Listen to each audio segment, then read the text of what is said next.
Hi, this is Mike, and welcome back to 5 Minutes of Fantasy Sports. So, just finished watching the Super Bowl, and my Rams were able to get the win. Cooper Cup, man, fantasy superstar, Super Bowl MVP. Doesn't get much better than that. Wish I had him on my team. I might not have got second place. But anyway, today I want to talk about basketball. The week's coming to an end, so I want to show you a couple things here that can be of hopefully some use to you. So let me pull up on the screen here. There we go. My team. So I got a 6-3 win this week, which was good. So I think, though, unfortunately, it's going to drop me down to third place. So I don't know if I've ever talked about Stat Tracker before, but Stat Tracker is a good tool to use. I'm going to pull it up here because what it does is it gives you live standings and shows you where you'll be after the week. So I was in second by a game, half a game, and it's looking like I'm going to drop down to third place, although this may not be correct, because if I look at my second place guy, he's 86, 66, and 1. I'm 84, 64, and 5.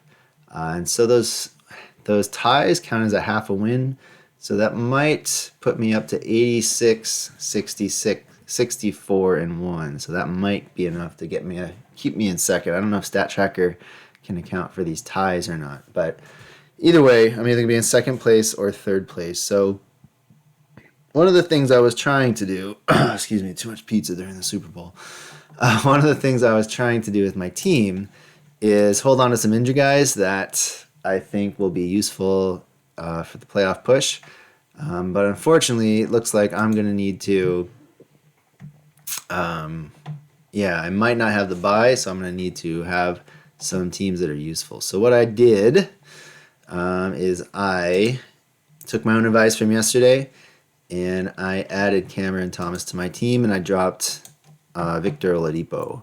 So I have one guy who's on IL plus right now, Dylan Brooks. He's supposed to be back early March, so I'm going to hold on to him until after the Super Bowl week. Really, most of my team is pretty healthy. Harden, it says he's injured, but I think he's going to be back probably on Monday. I think they play on Monday or Tuesday. I think it's Tuesday, actually, because I'm looking at Monday's schedule right now. And then I have RJ Barrett, who's out. He might be out a few more games. He had an ankle sprain, it sounds like. But one injured guy isn't too bad, so I won't be able to use the IL plus, and it's not the end of the world for me. So I like the way my team is kind of stacked up here. I'll show you my guys. Steph Curry, obviously, top 2, or he's second ranked in the league, 5th on the season, it looks like. Really good player. Will Barton, he puts up good numbers. He's probably 2 great games a week, 2 average games a week. Josh Hart in Portland put up good numbers in his one game, so he might give you a little more scoring. It's looking like he won't get quite as many rebounds just because Nurkic is the rebound machine up in Portland.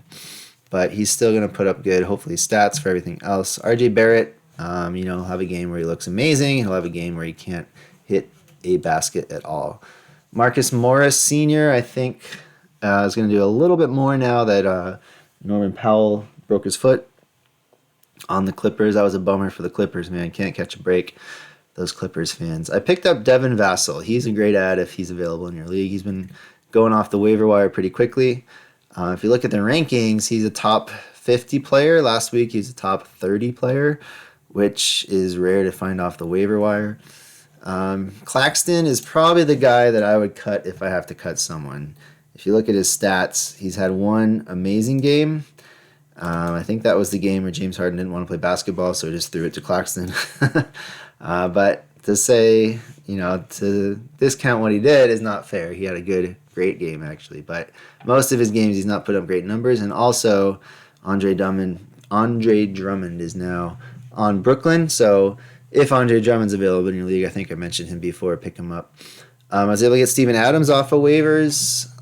Most of my team is waivers. I either got like top 10 players or waiver players, pretty much.